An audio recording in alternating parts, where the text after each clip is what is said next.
Balik tayo sa mga balita sa bansa na turnover na ng Bureau of Customs ang naging kita mula sa pagsubasta sa mga luxury vehicle ng mag-asawang Diskaya.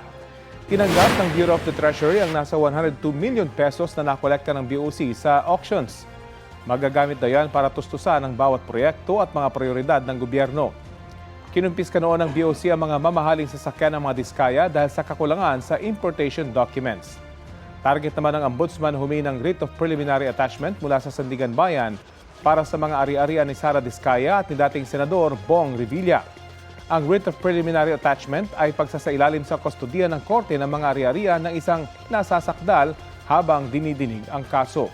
Yan ay para matiyak na merong mababawi ang gobyerno sakaling manalo sa kaso. Kapwa nahaharap sa mga kasong graft at malversation sina Revilla at Sara Diskaya dahil sa issue ng flood control projects. Nauna nang nakakuha ng writ of preliminary attachment ang Ombudsman para sa mahigit 200 milyong pisong halaga ng mga ari-arian ni dating Congressman Zaldico na naharap din sa ilan pang kaso kaugnay pa rin sa flood control projects. Sinusubukan pang kunan ng reaksyon ng mga kampo ni Diskaya, Revilla at Co.